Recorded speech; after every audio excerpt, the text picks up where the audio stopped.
Bonjour à toutes et tous et soyez les bienvenus dans ce nouvel épisode de l'Imaginoire, portrait inspirant.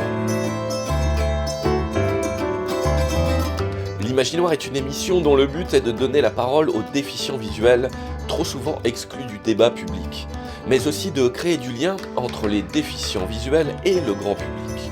Et au passage, si nous pouvons vous sensibiliser un peu au monde de l'handicap, eh bien nous en serions fort aides. Vous écoutez la 54e émission, mais pour autant notre porte reste grande ouverte. Grande ouverte à toutes et tous, si vous vous sentez quelque peu concerné. N'hésitez pas à rejoindre l'aventure. Contactez-nous par votre radio qui nous passera le message, par mail à l'imaginoire,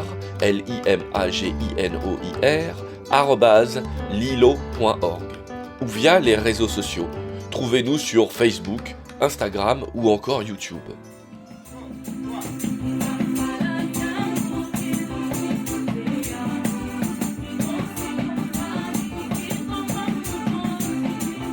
Alors dans l'émission précédente, nous avions embarqué pour le Congo-Kinshasa en compagnie de Caleb, à qui on passe un très grand bonjour, car nous savons qu'il nous écoute en ce moment.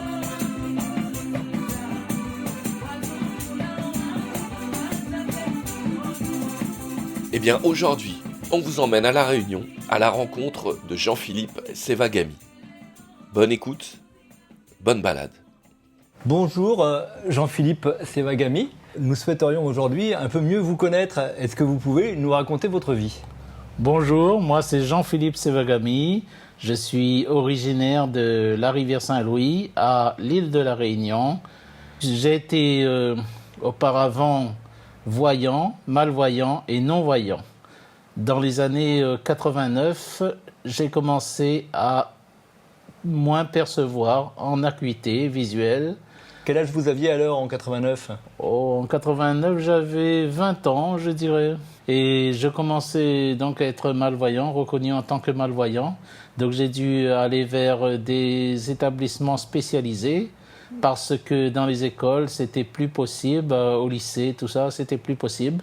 Une scolarité normale jusqu'à quelle classe ? J'ai suivi une scolarité normale jusqu'à la 4e. Et par la suite, j'ai dû... classe, il faut le dire. Et ce qu'il faut savoir, c'est qu'à partir de 20 ans, on m'avait orienté vers un établissement spécialisé à la ressource, au centre de la ressource, à Sainte-Marie, à La Réunion. Mais le problème, c'était trop tard. À 20 ans, on ne me prend plus. On ne promenait plus au centre de la ressource.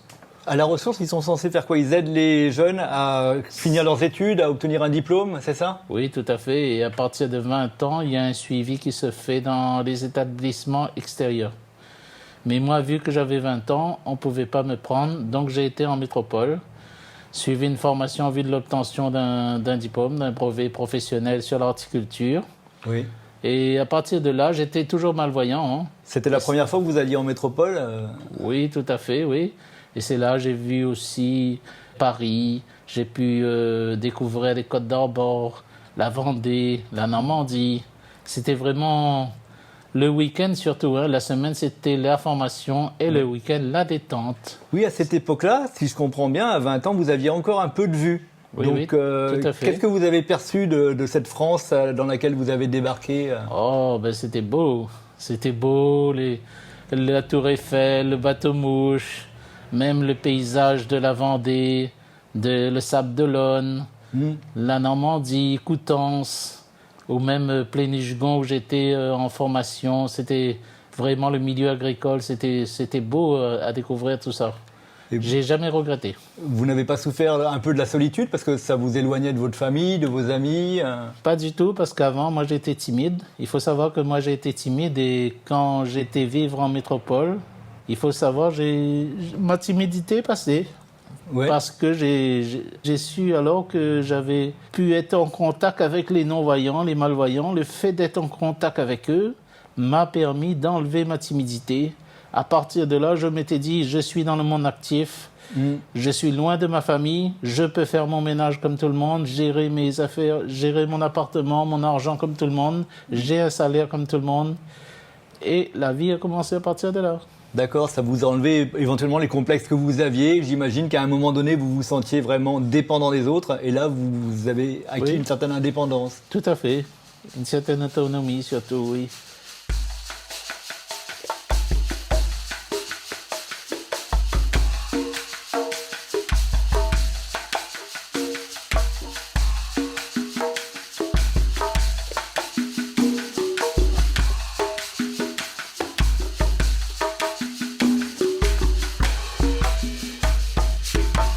Vous êtes bien à l'écoute de l'Imaginoire, portrait inspirant, en compagnie de Jean-Philippe. Retour à l'entretien. J'ai dû retourner ici à La Réunion en 96 par rapport à mon problème, c'était je suis devenu non-voyant. Et quand on devient non-voyant, là, on est vraiment perdu. Et pour cela, il a fallu faire une rééducation à Marly-le-Roi sur Paris, à côté de Versailles, et revenir à La Réunion. Et je me suis donné vraiment un challenge, si on pourrait dire. Je m'étais dit, je vais rentrer à La Réunion, mais avant tout, je dois apprendre le braille, je dois apprendre la locomotion, je dois me débrouiller pour montrer à mes parents que je suis autonome, que je peux me débrouiller tout seul. Ce qui fait donc que vous avez passé 7 ans en métropole, de 1989 à 1996. Oui, tout à fait. Le temps de vous former un peu à l'horticulture, mais hélas aussi de voir votre maladie s'aggraver puisque vous avez totalement perdu la vue pendant cette période-là. Oui, j'ai perdu la vue et le fait de perdre la vue, je devais reprendre un travail ici sur La Réunion qu'on m'avait promis. C'était de l'horticulture ? Oui, dans la pépinière de M. Tianakoun, mais malheureusement, ça n'a pas pu se faire parce que la Cotorep à cette époque me disait, vous venez d'être non-voyant, et ce sera dans un centre d'aide par le travail, un atelier protégé. Moi, je n'ai pas voulu, je m'étais dit, du fait que je suis non-voyant, je vais rencontrer des gens, je ne sais pas si je vais avoir le moral pour être devant eux. C'était une période où vous étiez déprimé ? J'avais pas trop le moral à cette époque. Donc ce que je me suis lancé comme défi après par la suite, je me suis dit, je vais aller vers les associations, dans le monde associatif. Là, je vais pouvoir aider les autres. Et c'est à ce moment-là qu'en 98, j'ai monté ma propre association. C'était une association pour sport et loisirs. Et donc, orientée vers les personnes déficients visuels ? Toujours. Et à partir de là, j'ai commencé à rencontrer du monde. J'ai commencé à rencontrer du monde et même à connaître ma femme. Vous étiez célibataire jusqu'à présent ? Oui, donc, tout à fait. Et à partir de 98, j'ai rencontré ma femme. On a fondé une famille ensemble. On a eu un enfant ensemble. Et malheureusement, il y a 2 ans de ça, je me suis séparé parce que nos chemins se sont séparés, voilà. Et puis la vie continue, mais vous gardez un très bon souvenir. Vous n'êtes pas resté une vingtaine d'années comme ça, en famille, comme tout le monde, le papa, la maman et l'enfant, quoi. Tout à fait. Et là, depuis que je suis seul, je suis très actif dans le monde associatif. J'ai fait une rééducation au SAMSA. Le SAMSA, c'est un centre de rééducation. C'est un service d'accompagnement avant tout. Et le SAMSA DV, ça s'appelle, ici à La Réunion, à Saint-Louis. Actuellement, je suis porteur de projets. Pas mal de projets. Pourquoi ? Parce que c'est moi, ici à La Réunion, qui a inventé le projet de secourisme, brevet de secourisme pour les non-voyants et malvoyants, avec la caserne de pompiers de Saint-Pierre. Je suis porteur de projet sur une formation de pâtisserie adaptée sur Saint-Pierre, avec un grand chef pâtissier, M. Ramselo, Sébastien. Et je travaille actuellement sur un projet d'aide humanitaire pour l'année prochaine. Vous avez toujours été actif comme vous l'êtes ces dernières années, là, ou bien du temps où vous étiez en famille, vous étiez un peu moins actif En fait, quand on est en famille, il faut savoir, moi, j'ai dû ralentir mes activités parce que ma femme, vous savez, quand on est en couple, la femme est un peu jalouse quand on sort trop. Ouais. Et moi, en tant que bénévole, j'étais vachement très dynamique, moi. D'accord. Et en plus, les arrêts de bus sur Saint-Denis de La Réunion, où j'habitais, dans la capitale, j'habitais tout proche des arrêts de bus. Donc, j'arrêtais pas de bouger. Même le dimanche, je devais aller faire de la randonnée avec des associations, je ne pouvais pas. J'étais un peu gêné. D'accord. Mais là, actuellement, là, c'est bon. Là, je sais ce que je veux. Je sais que j'ai des projets, j'ai pas mal d'activités. Oui. Et j'essaie de rendre service, surtout rendre service à la personne qui est déficiente visuelle, de lui proposer des activités. On fait des pique-niques ensemble, on va dans les déjeuners dansants, dîners dansants, on va dans les médiathèques. Il y a toujours des lieux de rendez-vous, des points de rencontre. On se donne des points de rencontre pour pouvoir faire des activités de jeu, des loisirs, une partie de pétanque.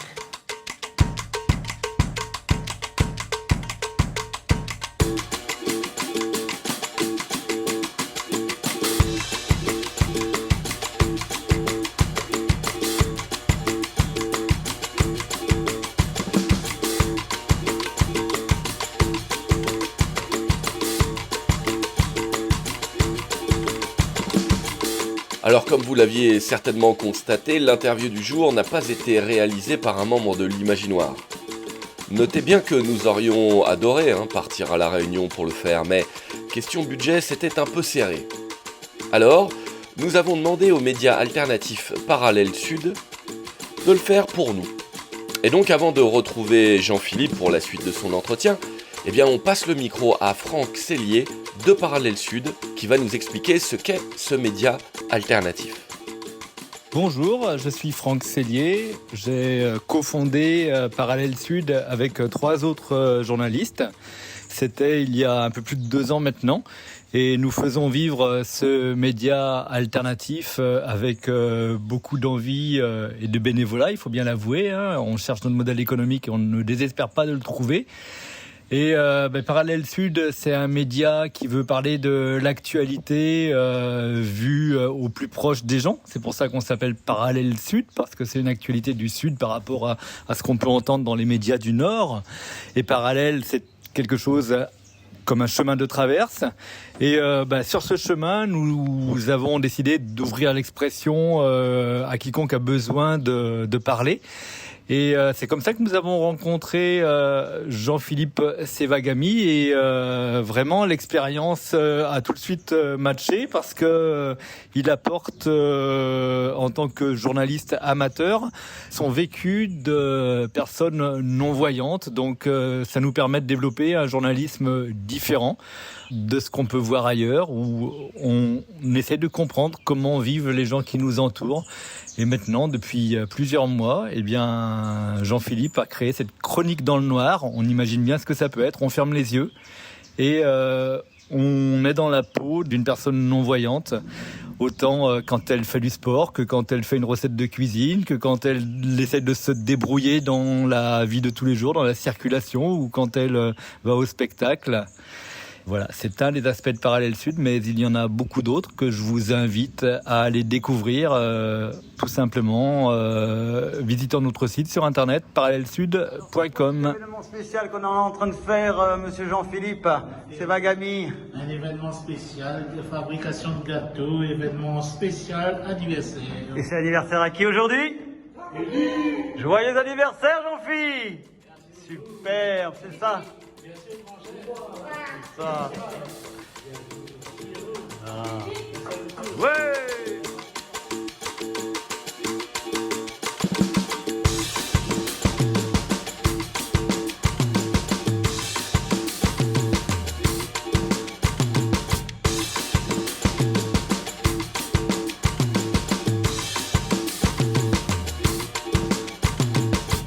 Alors si vous voulez vous plonger dans les productions audiovisuelles de Parallèle Sud, rendez-vous sur leur page YouTube avec le raccourci @parallèlesud4100. Et donc après ce petit virage avec Franck Cellier de Parallèle Sud, nous retrouvons la suite de l'entretien avec Jean-Philippe Sevagami. Vous êtes toujours à l'écoute de l'Imaginoire, portrait inspirant. Retour à l'entretien. À quoi ressemble une journée chez vous? Ça a l'air d'être hyper actif maintenant. Moi, quand je me réveille, je sais qu'à 5 heures, je me réveille. Je prends mon café sur ma terrasse, l'air frais qui vient sur moi, sur mon visage.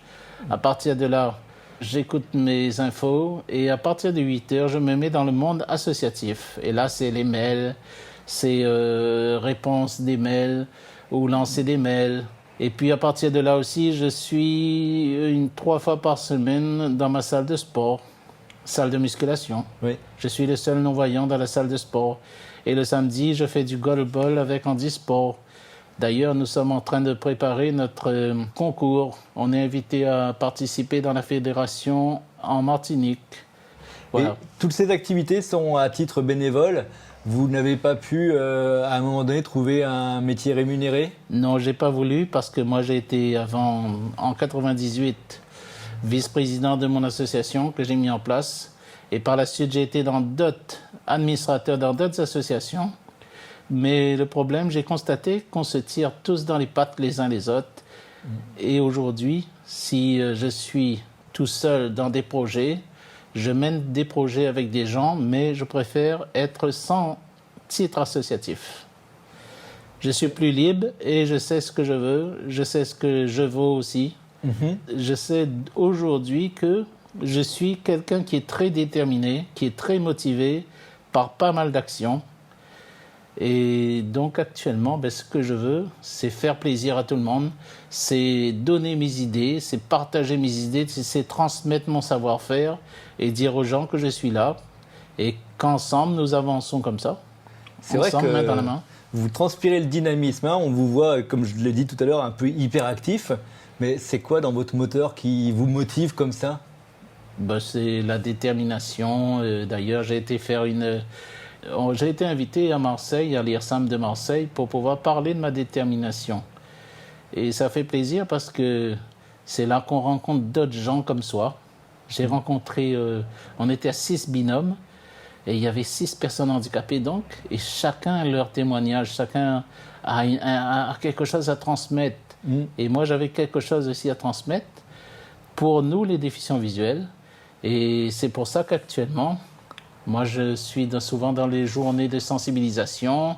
J'ai demandé même à Parallèle Sud une rubrique qui s'appelle Chronique dans le noir. Ça résume en gros tout ce qu'un non-voyant est capable de faire, tout ce qu'un non-voyant fait dans sa vie. Et moi, ça me fait plaisir de participer à toutes ces petites choses.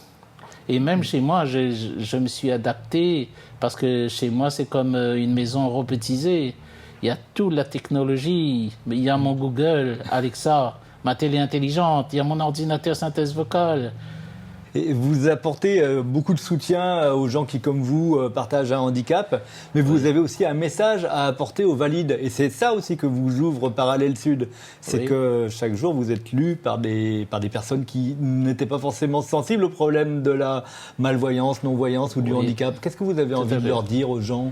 À travers les journées de sensibilisation, même à travers les articles de Parallèle Sud, moi, ce que je veux apporter, je veux dire aux gens, c'est nous, en tant que non-voyants ou malvoyants, nous sommes là. Mais quand vous, quelle que soit la personne qui passe en face de moi, vous voyez un non-voyant ou vous voyez un malvoyant, prenez le temps de le saluer, prenez le temps de dire bonjour, serait-ce un bonjour ?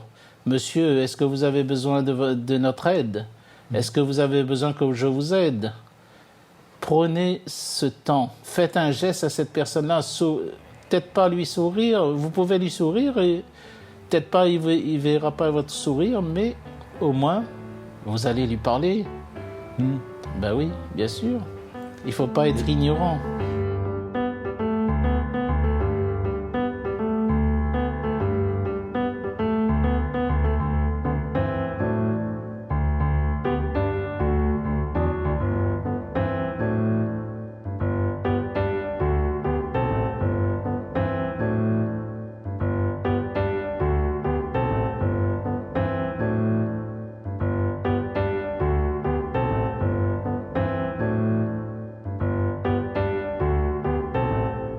L'émission arrive bientôt à son terme.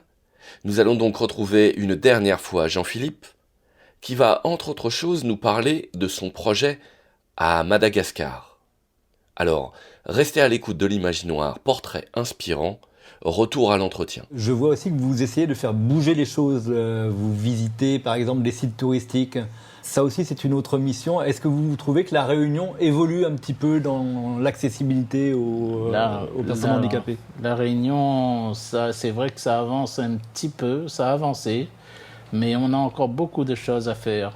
Moi, actuellement, j'essaie de me battre. Par exemple, dans la gare Carjeune à Saint-Pierre, il n'y a pas mes bandes de guidage par terre, podotactile par terre. Je me bats à dire à la région, je veux ces bandes de guidage par terre à la gare de Saint-Pierre parce que j'en ai besoin pour aller au-dessus à la Cécibase. Bien sûr.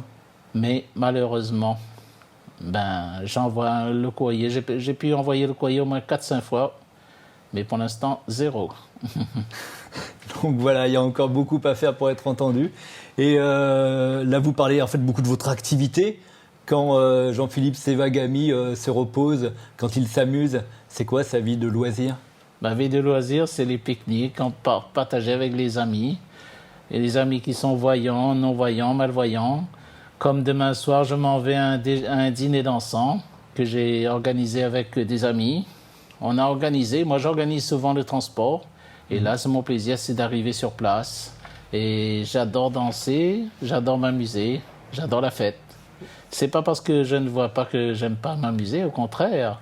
Moi, dès quand la musique commence, je suis un des premiers à être sur la piste de danse. Je vous ai entendu chanter une fois et j'ai pu remarquer que vous chantez bien juste, quoi. On fait souvent des karaokés aussi. Hein.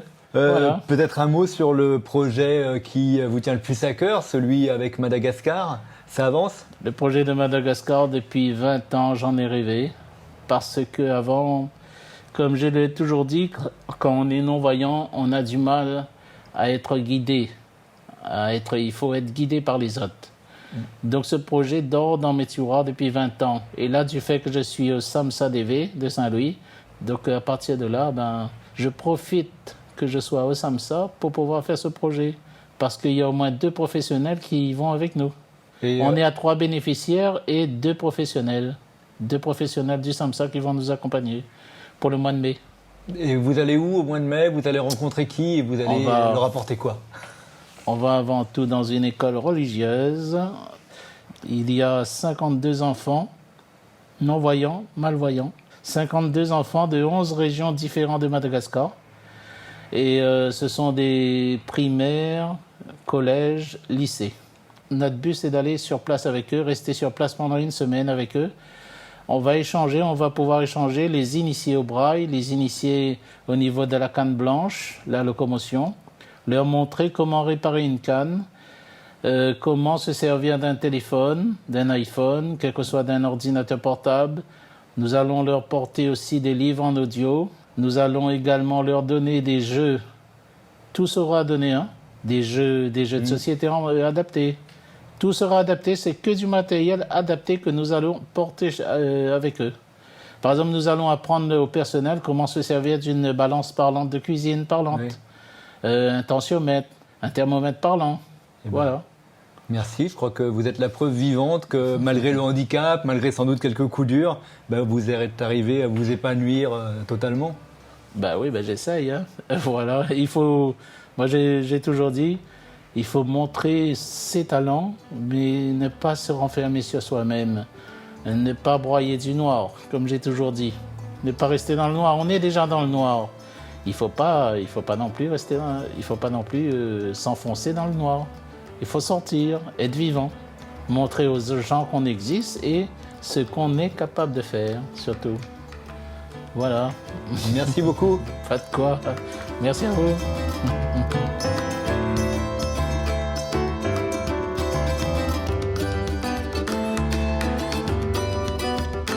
Et voilà, c'est fini pour aujourd'hui.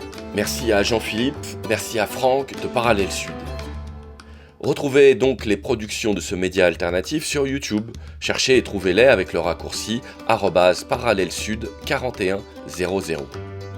Et on espère retrouver Jean-Philippe pour nous tenir, par exemple, au courant de son projet futur à Madagascar.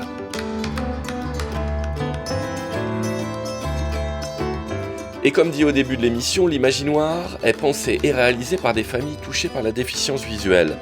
Si vous êtes dans ce cas-là, ou si vous vous sentez concerné, contactez-nous par mail à l'imaginoire@lilo.org. Trouvez-nous sur les réseaux sociaux Facebook, Instagram ou même YouTube. Ou adressez-vous à votre radio qui nous passera le message. Et ensemble, faisons avancer la sensibilisation. L'Imaginoire est une émission produite par l'association Résonance et soutenue par la Cave Drôme. À bientôt pour une nouvelle émission.